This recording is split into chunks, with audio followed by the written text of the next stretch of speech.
آج ہم قرآن کی ایک بہت ہی مختصر لیکن بے حد طاقتور سورت القیامہ پر بات کریں گے۔ یہ سورت قیامت کے دن کی یقینی حقیقت پر مرکوز ہے۔ تو آئیے اس کی گہرائی اور اس کے گہرے پیغام کو سمجھنے کی کوشش کرتے ہیں۔ دیکھیے، سورت کا آغاز ہی دو بہت گہری قسموں سے ہوتا ہے۔ یہ قسمیں شروع سے ہی ایک ایسی فضا قائم کر دیتی ہیں جسے جھٹلایا نہیں جا سکتا۔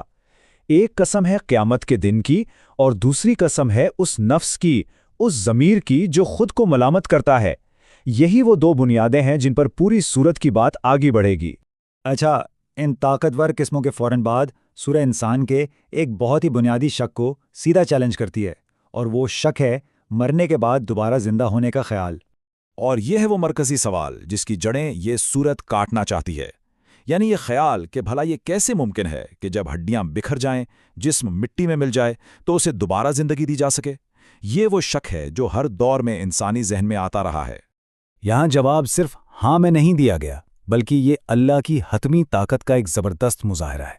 ذرا سوچئے، دلیل کے طور پر انگلیوں کے پوروں کو پیش کیا گیا ہے۔ ہم سب جانتے ہیں کہ ہر انسان کا فنگر پرنٹ دوسرے سے مختلف ہوتا ہے، تو یہ اس بات کا ثبوت ہے کہ جو ذات اتنی باریک اور پیچیدہ تفصیل کو بھی بالکل ویسا ہی دوبارہ بنا سکتی ہے، اس کے لیے پورا جسم بنانا بھلا کیا مشکل ہو سکتا ہے؟ اب ہم اگلے حصے میں آتے ہیں، جہاں سورت انکار کرنے والے کے اس طنزیہ سوال کا جواب دیتی ہے کہ بھئی آخر کب آئے گا وہ قیامت کا دن۔ جواب الفاظ میں نہیں بلکہ کائنات کے ٹوٹنے کی ایک ایسی ہولناک تصویر میں دیا گیا ہے جس سے سن کر رونگٹے کھڑے ہو جائیں۔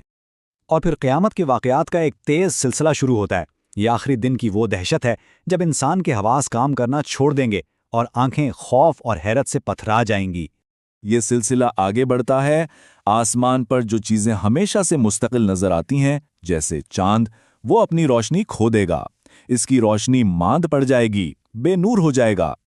اور پھر نشانیوں کا یہ سلسلہ اس تباہ کن منظر پر ختم ہوتا ہے کہ سورج اور چاند کو اکٹھا کر دیا جائے گا۔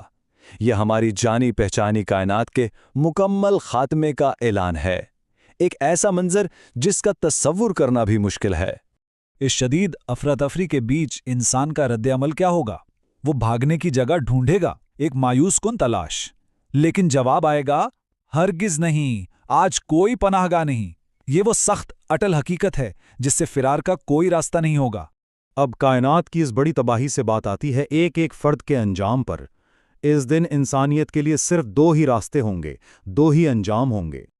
اور یہاں منظر بالکل واضح ہو جاتا ہے۔ ایک طرف وہ چہرے ہوں گے جو اس دن روشن ہوں گے، چمک رہے ہوں گے اور اپنے رب کو دیکھ رہے ہوں گے، اور دوسری طرف کچھ چہرے اداس، مرجھائے ہوئے اور سیاہ ہوں گے، ایک کمر توڑ دینے والی آفت کے منتظر۔ احتساب اور حتمی انصاف کا یہی وہ مرکزی پیغام ہے جو یہ سورت ہم تک پہنچاتی ہے۔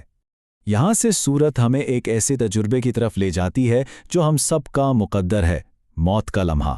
آپ کہہ سکتے ہیں کہ یہ آخری روانگی کے لیے ایک چھوٹی سی ریہرسل کی طرح ہے۔ روح کا جسم سے نکل کر اپنے رب کی طرف یہ سفر، یہ بے بسی اور یقینی جدائی کا ایک لمحہ ہے۔